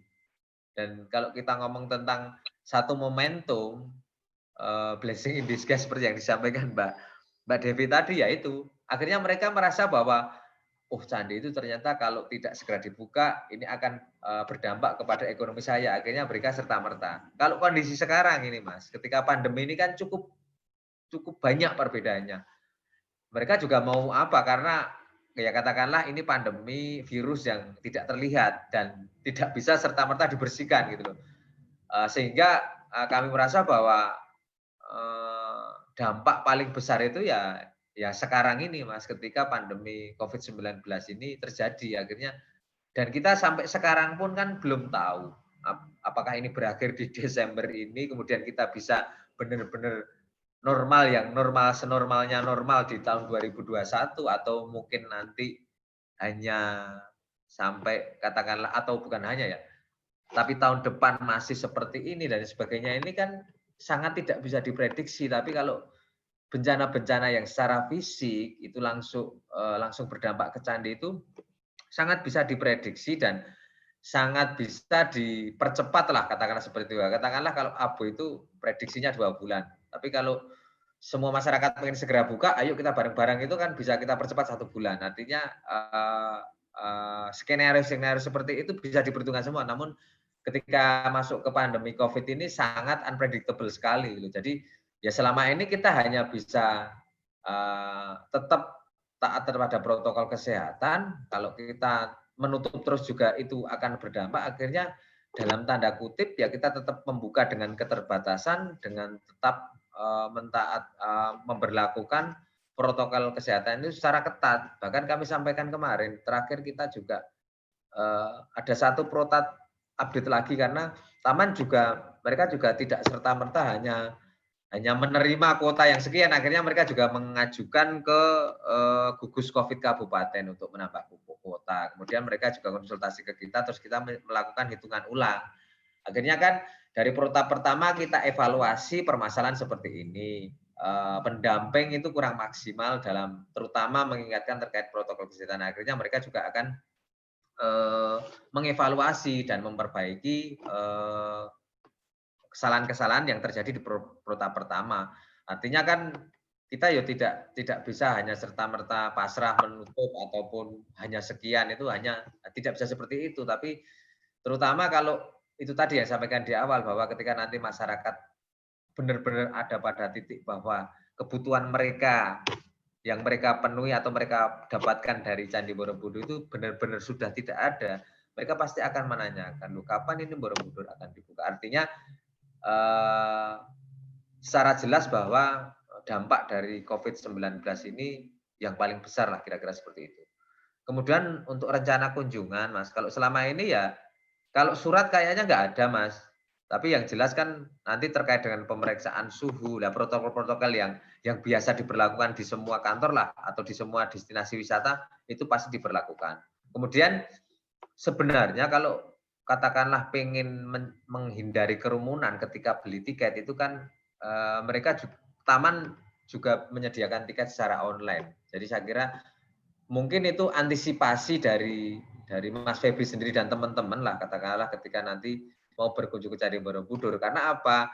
Ketika nanti beli tiket langsung di sana pun, yang saya sampaikan di awal tadi, kadang-kadang ya ada beberapa pengunjung yang benar-benar taat ketika mereka beli tiket antri jaga jarak. Namun kan kita juga paham lah dengan karakter masyarakat yang ada di kita itu seperti apa. Jadi saya pikir mencegah dengan pembelian tiket secara online untuk mencegah kerumunan itu juga bisa dilakukan, Mas, karena itu akan menjadi satu hal yang dilakukan untuk mencegah kerumunan, itu saja sih. Mungkin itu Mbak Devi, Mas Febri. Maaf Pak, berarti kalau untuk misalkan rombongan gitu tetap konfirmasi by online ya Pak?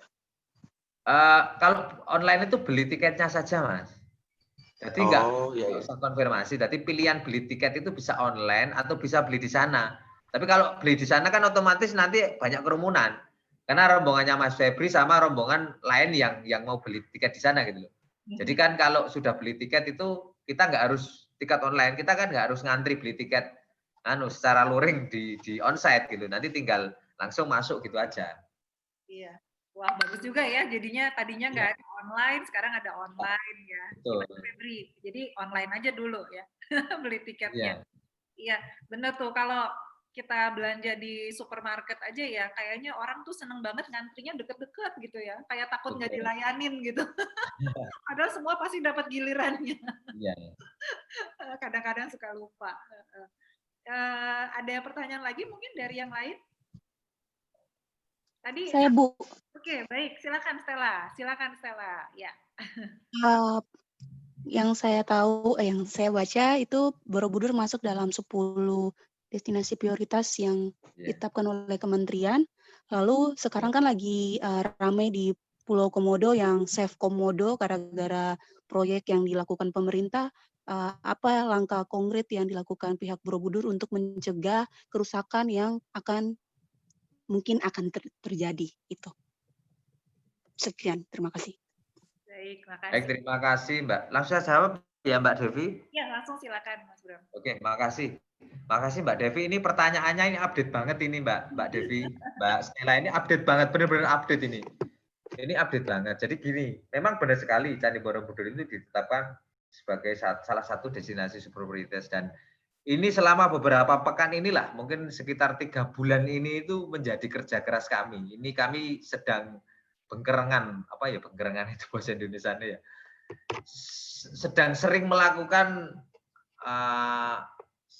perdebatan lah dengan stakeholder lain yang mengembangkan, yang terkait langsung dengan pengembangan sektor destinasi super prioritas ini. Jadi gini ceritanya Mbak, jadi pengembangan atau yang terkait dengan destinasi super prioritas ini paling besar kan pengembangan infrastruktur, itu di bawah Kementerian PU, Sekyu ada Tata Ruang, Bina Marga sama Cipta Karya. Cipta Karya sama Bina Marga sama perumahan, kalau di Borobudur sekitarnya itu perumahan Jawa 3. Kemudian, nah ini sebenarnya yang akhirnya itu menjadi satu masukan ke pihak PU terutama, karena dimanapun tempat itu pasti pengembangan kawasan cagar budaya atau pengembangan hal-hal yang terkait dengan pariwisata yang berbasis budaya itu pasti di situ ada infrastruktur. Nah, sementara terkait dengan tahapan yang harus dilalui ketika mereka akan membuat satu desain infrastruktur kemudian akan dilanjutkan dengan realisasi fisiknya, itu banyak dari teman-teman PU yang belum tahu gitu apa sih sebenarnya step yang harus dilalui. Sebenarnya kalau di PU atau teman-teman di perencanaan itu kan ada yang namanya feasibility study dan sebagainya. Sebenarnya ketika mereka akan merancang desain sampai nanti merealisasi itu ada tahapan-tahapan yang harus dilalui. Apalagi kalau kawasan itu masuk World Heritage, itu ada yang namanya Heritage Impact Assessment, ada yang namanya Environmental Impact Assessment. Nah, kemarin itu yang menjadi perselisihan dalam tanda kutip ya, perdebatan kami dengan PU, karena di akhir-akhir ketika mereka akan mengeksekusi, katakanlah mereka baru berkoordinasi dengan kami.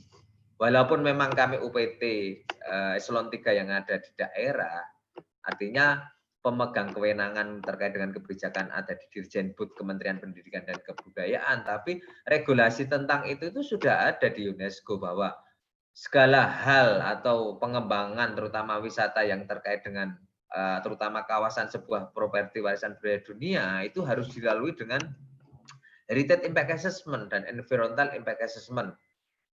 Hal-hal seperti itu mereka nggak paham dan nggak tahu, walaupun sebenarnya beberapa konsultan yang mereka hire itu pun sebenarnya tahu, hanya mungkin karena istilahnya karena kepentingan dalam tanda kutip tadi, akhirnya beberapa idealisme itu mereka kesampingkan lah, akhirnya kan itu menjadi satu istilahnya satu permasalahan besar gitu loh, karena bahkan kemarin kan sudah sampai ada teguran dari UNESCO terkait dengan rencana pengembangan infrastruktur yang ada di kawasan Candi Borobudur itu seperti apa. Sebenarnya mereka itu juga istilahnya sangat kooperatif UNESCO, karena mereka sudah sampaikan dari awal. Ini kan Mbak Devi juga ikut yang di 2012-13 itu juga tahu persis lah prosesnya seperti apa. Mereka juga menyampaikan bahwa kami itu bukan, UNESCO menyampaikan bahwa kami bukan polisi gitu. Artinya ketika ada rencana pengembangan kawasan itu nanti dampak terhadap atribut nilai universal itu seperti apa, apakah ini mendegradasi atau justru malah menguatkan. Sebenarnya kan alasan-alasan seperti ini yang harusnya teman-teman PU itu sampaikan, hanya karena mungkin koordinasi kami itu agak sedikit terlambat, jadi sedikit review Mbak Devi. Jadi pasca 12-13 Maret itu kan rekomendasi membuat Heritage Impact Assessment. Kemudian ternyata realisasinya Maret, April, Mei, Juni, Juli, Agustus, September, Oktober. Sampai Oktober itu rencana kan mau dibuat oleh BPIW. Ternyata mereka nggak mampu menyelesaikan. Akhirnya ditekel oleh PU lagi, hanya punya waktu 1 bulan, 2 bulan. Lah itu kan sesuatu yang dipaksa sekali itu. Akhirnya kemarin mereka sudah submit ke UNESCO dokumen HIA-nya yang sudah mereka buat, namun kami mendapat CQ atau tembusan itu ya mohon maaf, sepertinya ya akhirnya kan asal comot data saja, tapi bagaimana impact-nya secara hitung-hitungan Heritage Impact Assessment itu tidak mereka lakukan secara detail gitu. Hal-hal seperti ini yang sangat menjadi masalah Mbak Stella. Jadi mungkin yang terjadi di Komodo pun seperti itu. Itu kita ngomong bicara kalau properti warisan kebetulan bersinggungan dengan properti warisan yang sudah menjadi World Heritage atau warisan dunia. Sebenarnya hal-hal seperti ini juga harus dilakukan ketika pengembangan infrastruktur atau pengembangan suatu kawasan itu bersinggungan juga dengan situs cagar budaya, tidak hanya yang sudah menjadi warisan dunia gitu loh. Karena akhirnya apa? Pasti perselisihan, kemudian konflik kepentingan dan lain sebagainya itu akan terjadi. Ya akhir-akhirnya nanti menang-menangan saya di yang bawah siapa, ini kepentingan siapa. Tapi kan konsep-konsep atau hal-hal seperti itu kan akhirnya tidak sehat. Akhirnya masyarakat juga akan bingung, ini sebenarnya yang bingung siapa dan lain sebagainya gitu.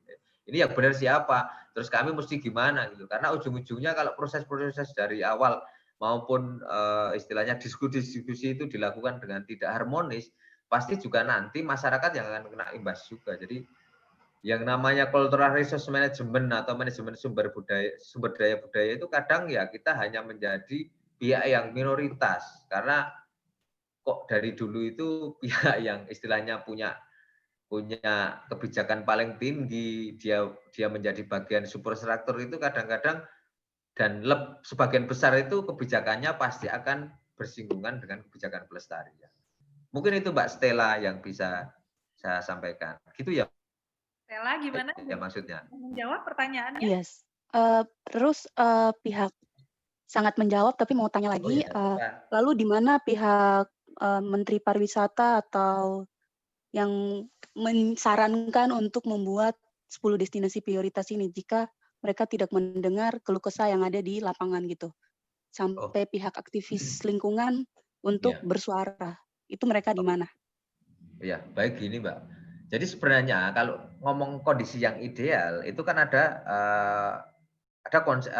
ITMP, kemudian BPIW itu Badan Prasarana Wilayah, BPIW. Berarti infrastruktur wilayah ya, pengembangan infrastruktur wilayah. Itu kan di bawah PU.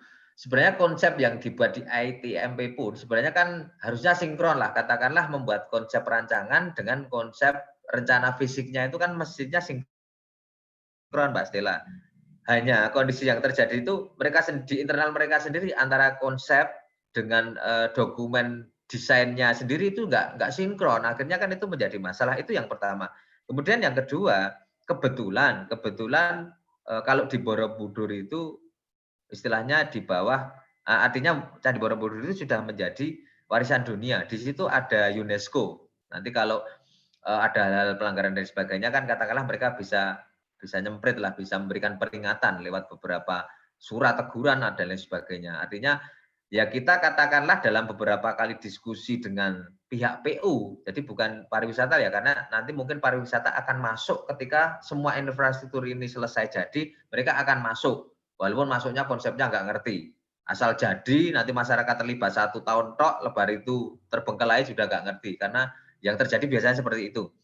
Kemudian kalau di Candi Borobudur seperti itu tadi Mbak Stella, kita akhirnya memberikan, kita sampaikan bahwa syaratnya harus seperti ini. Kalau ini tidak dilalui, maka Candi Borobudur ini akan bisa masuk ke list endangered. Ada reactive monitoring, ketika kita tidak bisa membenahi ini, secara otomatis nanti akan dicoret dari daftar warisan dunia. Kalau sudah dicoret, otomatis itu pasti akan mempunyai dampak yang besar terhadap jumlah wisatawan yang masuk. Klausul atau informasi-informasi tentang itu ya kita sampaikan, akhirnya mereka juga mungkin agak sedikit mengerem gasnya gitu loh.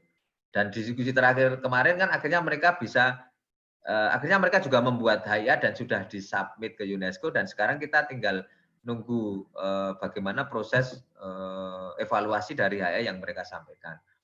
Dan kalau yang terjadi tadi yang disampaikan Mbak Stella itu ya akhirnya kan LSM kemudian masyarakat yang ekstra kerja keras, dan kita juga nggak tahu kalau dari katakanlah yang memberikan peringatan masyarakat atau LSM itu kan kadang-kadang digubris, kadang-kadang tidak, kadang-kadang sama sekali tidak digubris, dan yang paling sering terjadi kan tidak digubris kalau kepentingan itu lebih besar dari aspirasi masyarakat yang ada di sekitar gitu loh. Akhirnya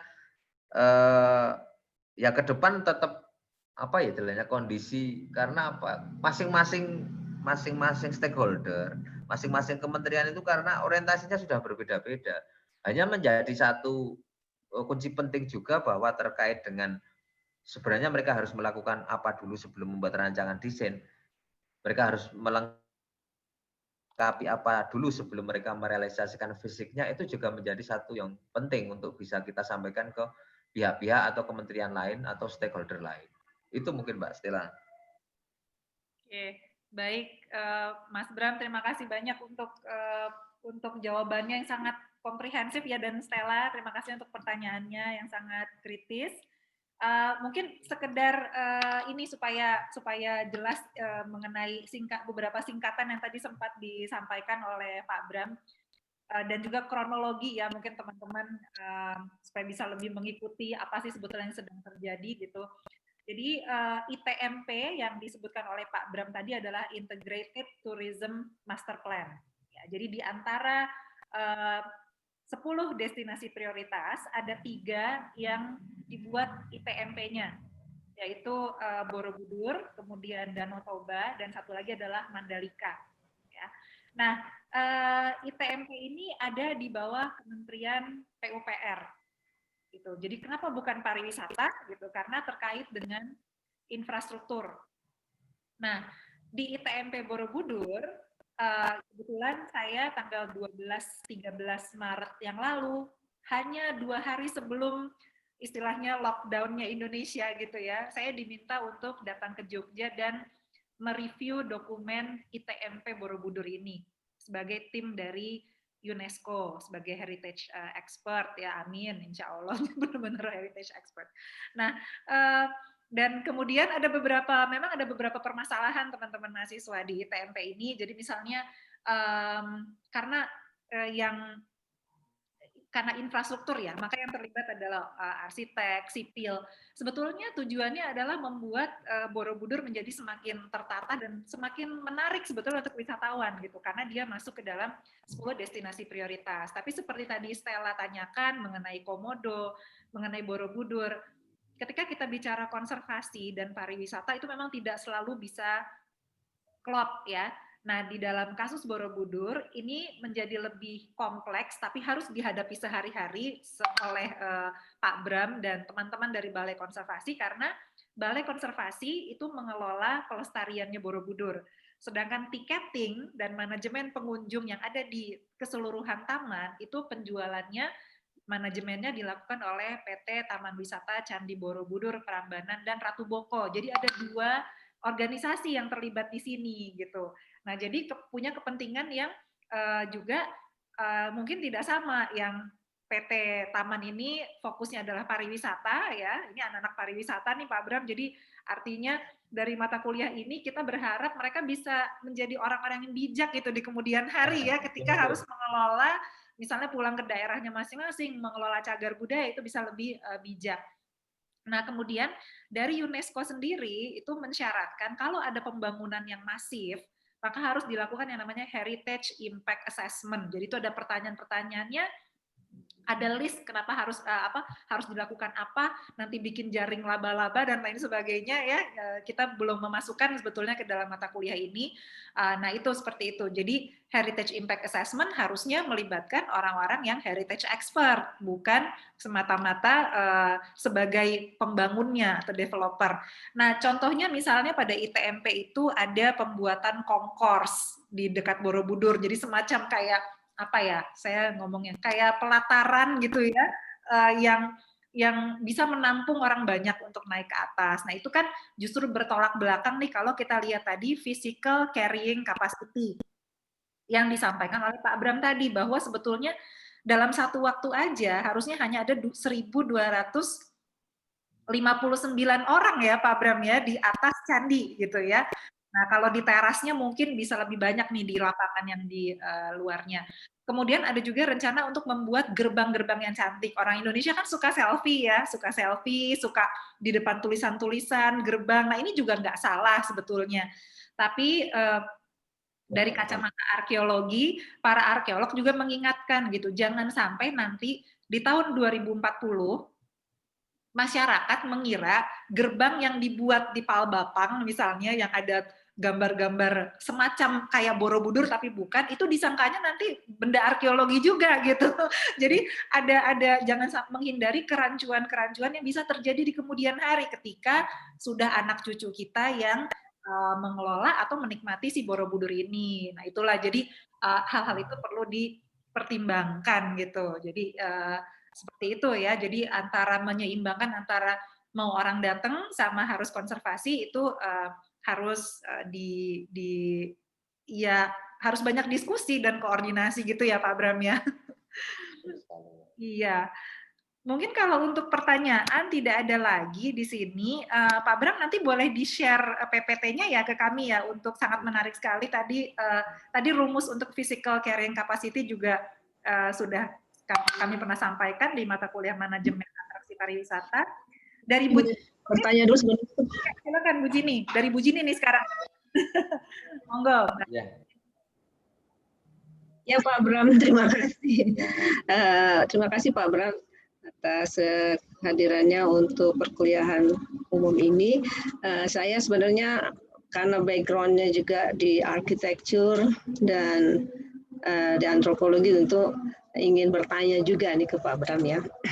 Ya, tentunya kembali kepada pariwisata di UP ini memang kita berbasis pada CBT Pak ya. Bagaimana mengembangkan community based tourism, dan ini mahasiswa diarahkan untuk lebih pengabdian lah kepada masyarakat ya.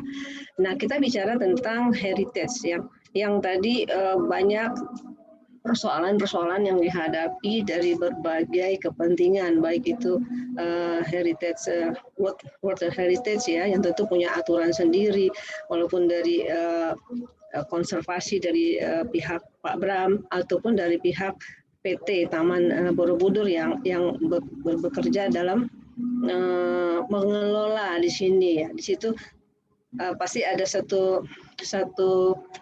perbedaan ya, atau tujuan dari Candi Borobudur itu sendiri, termasuk juga sini stakeholder masyarakat ya. Kalau kita lihat dari sejarah ya, dulu masyarakat itu merasa Borobudur itu milik mereka ya, karena itu adalah bagian dari kehidupan. Maaf, itu sih. Ya, silakan Pak, udah masuk lagi. Tadi sempat kelempar ya. Monggo Mbak Dini di itu ya. Mohon maaf di sini. Sampai mana ya tadi? Ya baiklah. Tadi kita bicara tentang ada beberapa stakeholders yang berkepentingan dalam bangunan Candi Borobudur ini sendiri ya. Dari pihak konservasi Pak Bram, lalu dari Heritage, World Heritage sendiri, maupun dari pengelola yaitu PT Taman Borobudurnya sendiri ya, dalam pengelolaan. Nah, kita suka melupakan nih satu stakeholder, yaitu satu masyarakat. Karena saya berdasarkan sejarah dulu, masyarakat tuh merasa memiliki bahwa Borobudur adalah bagian dari kehidupan mereka. Namun sejak ada konservasi ataupun tadi ya World Heritage, tentu Borobudur seperti dikasih batas ya, dengan ada pagar di situ ya, sehingga situlah memutuskan seperti rasa kepemilikan. Jadi itu bukan milik kami lagi, itu milik negara atau apa. Bahkan mereka tidak bisa bebas masuk ke dalam area Borobudur itu untuk mengembangkan ekonominya, tidak seperti dulu ya Pak ya. Tapi itu kan kita tahu ada tujuannya. Nah di sini karena tadi saya katakan bahwa pariwisata Pancasila itu lebih kepada CBT, yang kita diharapkan dalam berpihak kepada masyarakat, dalam arti pengembangan pariwisata yang bisa meningkatkan ekonomi masyarakat. Nah, kenapa kita harus perdebatkan area 1 tadi, area utama, memang itu sangat complicable gitu. Kan sementara dalam pengembangan kawasan itu ada area 1, 2, dan 3. Nah, seperti itu.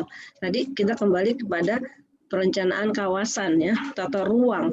Di sini kan kita saya juga pernah ke sana ya, untuk melihat apa sih yang ada di sekitar Candi Borobudur itu. Kalau kita lihat dari sejarah, Candi Borobudur itu digambarkan seperti teratai di tengah danau, seperti itu. Dan beberapa penelitian sudah dilakukan bahwa memang ada sisi yang membenarkan adanya danau purba ya Pak ya. Jadi daratan kedua itu dulu sebenarnya danau. Nah, Candi Borobudur di tengah.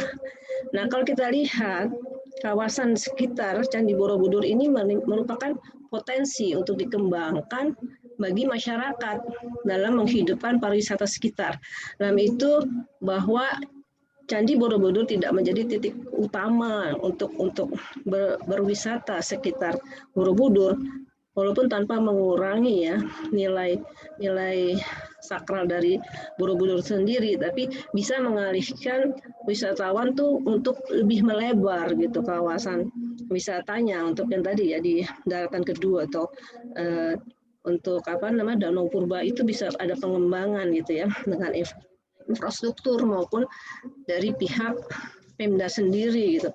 Dan kalau sudah dikembangkan sekitar itu tentu tidak ada kunjungan yang terpusat di candi itu sendiri, ya mengurangi tadi ya perusakan atau apa. Jadi mereka bisa melihat wisata-wisata di sekitar di situ, dan beberapa sudah kita lihat beberapa masyarakat ada pengembangan homestay, ada wisata keliling dan sebagainya. Nah, dalam hal ini bagaimana gitu tindak lanjut dari konservasi ini bekerja sama pengembangan sekitar untuk bisa memberikan income masyarakat maupun untuk melindungi dari Borobudur itu sendiri. Jadi perluasan pengembangan kawasan Borobudurnya sendiri itu, Pak. Terima kasih Pak Pram. Baik, terima kasih Bu Sini. Mungkin sedikit merespon apa yang disampaikan Ibu tadi. Yang pertama terkait dengan stakeholder yang terlibat itu memang cukup banyak Ibu. Jadi kalau ngomong Borobudur itu kan akhirnya banyak sekali lah orang yang pengen masuk lah ke pengelolaannya dan pengen mendapat dampak langsung. Apalagi kalau ngomong ekonomi kan seperti itu. Bahkan terakhir kemarin sempat diinfo dari teman yang di Dinas Perizinan Kabupaten itu ada orang yang mengajukan izin rencana pengembangan kawasan ekonomi khusus. Lah ini kan aneh meneh ini, maksudnya ke depan ya kita jadi pusing lagi nih kalau sudah ngomong kawasan ekonomi khusus itu seideal apapun konsep mereka, tapi kan orientasi tentang membuat karakter yang pada awalnya itu yang harusnya kita pertahankan, yaitu karakter pedesaan menjadi kawasan perkotaan, itu kan pasti akan lebih besar kemungkinannya. Itu yang pertama. Kemudian yang kedua Bu, akhirnya seperti pemerintah Kabupaten Magelang itu saat ini kan katakanlah menjadi satu pihak yang tersingkirkan dalam tanda kutip. Artinya gini Bu, sekarang pajak hiburan itu kan sudah dihilangkan. Secara otomatis Kabupaten Magelang itu tidak mendapat income dari adanya atau dari pemanfaatan Candi Borobudur. Jadi kalau akhirnya mereka disuruh katakanlah memperbaiki, mengembangkan lewat pendanaan yang dari kabupaten, otomatis ya mereka akhirnya malas gitu loh. Karena apa? Karena mereka sendiri tidak mendapat impact langsung. Pengembangan-pengembangan yang dilakukan akhirnya apa? Kayak semacam Candi Mendut itu akhirnya Balai Konservasi kita melakukan MOU dengan Pemda, tiket dikelola mereka. Tapi kan sebenarnya Mendut dan Pawon itu kan hanya ya secara ekonomi itu kan sangat berbeda jauh gitu loh dengan Candi Borobudur. Kemudian pendapatannya per bulan sebesar apa itu kan sangat kecil sekali gitu. Akhirnya kan dengan kenyataan seperti itu Pemda pun itu akhirnya sedikit gamang atau sedikit malas lah ketika ngomong tentang bagaimana kita bareng menata kawasan Candi Borobudur, terutama itu Candi Borobudur terutama itu mereka akhirnya agak malas juga gitu. Itu yang kedua Bu. Yang ketiga tentang manajemen pengelolaan Candi Borobudur itu sebenarnya di tahun 2000 sekitar tahun 2016 kalau nggak salah ingat, kami di Balai Konservasi Borobudur itu ada satu program prioritas 11 di bawah Presiden, itu di bawah UKP 4. Kami membuat kajian pengelolaan terpadu Ibu. Jadi pada saat itu output dari kajian itu salah satunya adalah membuat desain pengelolaan. Pada saat itu kita sampaikan bahwa pengelolaan Candi Borobudur itu dibuat dengan badan layanan umum. Artinya di situ ada stakeholder dari swasta, kemudian ada stakeholder dari pemerintah, katakanlah mungkin Balai Konservasi Borobudur, ada stakeholder dari masyarakat gitu. Jadi kalau di rancangan kami tentang desain BLU itu akhirnya bisa dibayangkan bahwa nanti di situ masyarakat akan punya peran. Bagaimana perwakilan yang ada di badan layanan tersebut bisa menyampaikan sebenarnya aspirasi atau permasalahan atau apa yang diinginkan masyarakat sekitar itu seperti apa. Secara otomatis itu akan menjadi program pengelola gitu loh. Tapi kenyataannya kan nggak seperti itu. Kadang kalau kondisi-kondisi yang saat ini itu kan program yang dalam tanda kutip katanya itu akan memberdayakan masyarakat, tapi nyata-nyata kan kondisinya tidak seperti itu, Bu. Karena apa? Karena mereka berangkat tidak dari kebutuhan apa yang masyarakat inginkan, tapi berangkat dari keinginan si apa ya istilahnya si pengelola tersebut. Katakanlah, mohon maaf, kok yang kasus sekarang itu kayak Balkondes, Balai Ekonomi Desa itu kan luar biasa. Artinya luar biasa dari aspek pembangunannya, infrastruktur, kelengkapannya dan lain sebagainya sebenarnya luar biasa. Balai Ekonomi Desa dan pembuatan Balai Ekonomi Desa itu kan melibatkan berbagai macam BUMN. Itu kan program BUMN untuk negeri. Jadi Balkondes ini dari Holcim, kemudian Balkondes ini dari BNI dan sebagainya. Awalnya itu gagasan tentang itu kan cukup menarik lah. Artinya itu di konsep awalnya Balai Ekonomi Desa sebagai tempat atau wahana masyarakat yang ada di area Balkondes itu untuk mengembangkan sumber daya atau potensi ekonomi untuk mereka sampaikan atau mereka tata, mereka jual di Balkondes itu. Namun nyata-nyata kondisi yang terjadi kan nggak seperti itu. Akhirnya ternyata Balkondes sendiri dikelola oleh satu private sector juga dan itu masih ada koneksinya dengan TWC. Nah, pengembangan seperti itu ya kondisinya akan berlangsung seperti itu terus. Artinya kalau ketika koordinasi antar stakeholder itu sangat kurang dan masing-masing stakeholder itu mempunyai kepentingan yang sangat berbeda-beda dan itu tidak terharmonisasi. Katakanlah taman saat ini memang orientasi ekonomi, tapi kan sebenarnya tidak bisa serta-merta seperti itu karena ada masyarakat. Jangan lupa bahwa ketika Perpres tahun 1992 penerbitan taman atau pendirian taman itu terjadi itu banyak masyarakat yang dalam tanda kutip terlukai karena mereka harus direlokasi. Jadi ada beberapa masyarakat itu yang masih mempunyai luka masa lalu. Masih ditambah lagi dengan saya punya Borobudur di depan mata saya tapi saya nggak bisa menikmati baik secara ekonomi maupun secara visual. Karena apa? Mungkin bisa dicek Ibu. Mungkin tidak semua masyarakat itu belum semua masyarakat itu pernah naik ke candi. Nah kalau di Angkor itu kan saya nggak tahu detailnya, hanya masyarakat yang ada di radius sekian itu mereka free untuk masuk ke Angkor. Tapi di Candi Borobudur itu katakanlah sampai masyarakat yang mungkin hanya di selatan candi itu sendiri tetap masuk harus bayar. Jadi kesenjangan itu nyata-nyata sampai era saat ini itu semakin menganga gitu loh Pak. Otomatis bagaimana kesan masyarakat itu akan memberikan apresiasi gitu loh. Dan kondisi yang seperti itu sebenarnya menjadi sesuatu yang tidak baik untuk kami Balai Konservasi. Katakan seperti ini Bu. Kalau kita ngomong pelestarian, kita mau melibatkan masyarakat. Pelestarian Candi Borobudur yang berbasis masyarakat. Kalau mereka sendiri juga nggak mau ngelihat Borobudur, nggak punya sensitivitas atau nggak punya awareness. Karena apa? Karena mereka nggak punya awareness, nggak punya sensitivitas karena mereka sendiri merasa bahwa Borobudur itu bukan milik mereka secara ekonomi gitu loh. Akhirnya kan itu berdampak juga ke kami di Balai Konservasi yang tusinya untuk melestarikan Candi Borobudur. Artinya kan kalau kita ngomong dampak yang terjadi kan akhirnya itu sangat-sangat holistik sekali, semua elemen kena dan sebagainya. Terus kemudian sekarang muncul itu beberapa program-program dari pemerintah terkait destinasi super prioritas.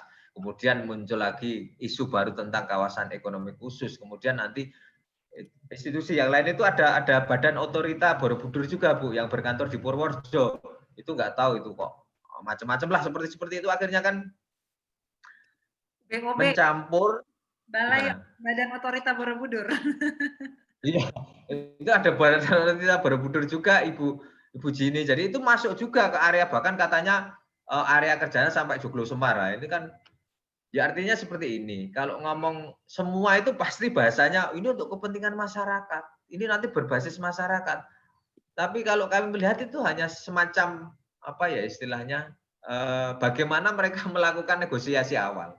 Walaupun memang tidak semuanya masyarakat terus benar-benar mempercayai seperti itu karena mereka sudah sangat berpengalaman bagaimana kalimat masyarakat itu digunakan oleh berbagai macam stakeholder atau pengembang untuk mengembangkan usaha mereka di kawasan Candi Borobudur terutama. Namun ketika itu terrealisasi, masyarakat akhirnya hanya sebagai penonton.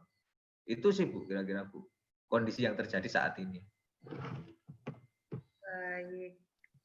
Makasih Pak Bram untuk penjelasannya. Bu Jini sudah cukup ya Bu ya? Terima kasih Pak Bram. Nanti ke Borobudur Bu sama ya memang terus iya. Ini iya, ya memang kami sih arahannya adalah pengembangan sekitar Pak, biar masyarakat tuh merasa memiliki juga. Yang tadi bilang adalah yang Danau Purba itu adalah potensial banget untuk dikembangkan jadi wisata desa wisata Pak. Jadi kalau sudah di plot sebagai desa wisata tentu yang tadi ya perencanaan Kekda segalanya sudah terpental Pak. Jadi itu jadi sudah istilahnya diakui sebagai milik masyarakat atau wisata desa wisata seperti itu. Makanya saya kira arahannya adalah bagaimana memplot atau meregistrasikan bahwa tadi itu 8 kilometer dari Borobudur yang dulunya adalah sejarahnya adalah Danau Purba itu dijadikan desa wisata. Jadi tidak ada program-program yang boleh masuk selain program masyarakat tadi desa wisatanya. Seperti itu sih masukan dari saya sih kalau mau solusinya. Jadi nanti mereka merasa Borobudur milik mereka karena mereka bisa manfaatkan dari sekitarnya seperti itu. Mungkin sedikit memberikan. Terima kasih Pak. Ya, makasih Bu. Jadi mungkin sedikit menambah update informasi gini. Jadi ada satu teman itu malah programnya Mbak Nana itu dari UNESCO. Jadi UNESCO sendiri kan punya beberapa program terkait dengan pemberdayaan masyarakat. Rancangan desainnya mereka itu kalau menurut saya menariknya gini. Jadi mereka berangkat dari benar-benar masyarakat, mereka memapping potensi entah kuliner, entah kesenian dan sebagainya, mereka petakan detail dari masing-masing desa.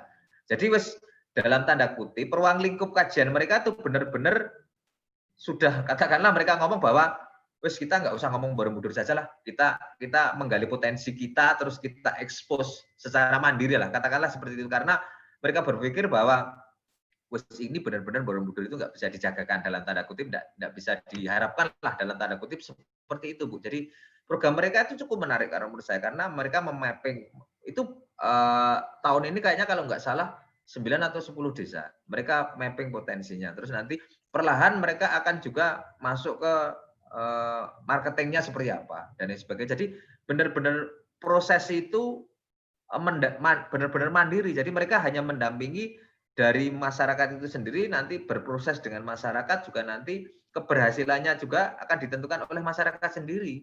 Sementara program-program seperti ITMP tadi memang mungkin secara dokumen baguslah dengan konsep yang seperti ini, yang seperti ini, yang seperti ini. Tapi jangan salah, ketika itu apakah benar-benar menjadi satu kebutuhan masyarakat, itu yang perlu dipertanyakan. Nek, saya pribadi masih dalam tanda kutip agak sedikit pesimis dengan konsep yang sudah didesain seperti itu. Karena apa? Ketika sudah konsep itu didesain, banyak elemen yang seharusnya dari awal itu dilibatkan langsung. Bahwa ketika mereka ngomong deconcentrated, bahwa kunjungan ke Candi Borobudur akan disebarkan ke wilayahnya A, B, C, dan lain sebagainya, harusnya kan potensi yang sudah ada di masyarakat itu langsung dilibatkan. Tidak hanya dilibatkan saja, namun potensinya juga harus disiapkan. Kalau ngomong potensi infrastruktur, tidak masalah lah, karena PU duitnya banyak dan serinya nggak habis lah, katakanlah seperti itu. Tapi menyiapkan potensi secara fisik maupun non-fisik dari masyarakatnya itu sendiri gitu loh. Bagaimana bisa mereka mempresentasikan potensinya, kemudian bagaimana mereka bisa menjadi tour guide yang benar-benar menarik dan semua benar-benar ingat selalu bahwa ini sebagai satu memori yang tidak terlepas dari nilai-nilai yang ada di Candi Borobudur. Itu sebenarnya yang terjadi saat ini seperti itu, Bu, tambahan update informasinya. Baik, terima kasih Mas Bram untuk penjelasannya yang sangat sudah sangat komprehensif, update ya. Nggak terasa udah jam 11, hampir jam 11.15, mungkin bapak-bapak dan teman-teman mahasiswa juga sudah memulai sholat Jumat. Kami, saya dan Ibu Jini mengucapkan terima kasih untuk Mas Bram atas kesediaan sharing pagi ini. Teman-teman mahasiswa, kita foto dulu ya. Mohon dibuka kameranya, kita kasih applause dulu untuk Pak Bram. Terima kasih Pak Bram. Oke, saya ini dulu rekornya saya matikan dulu sebentar.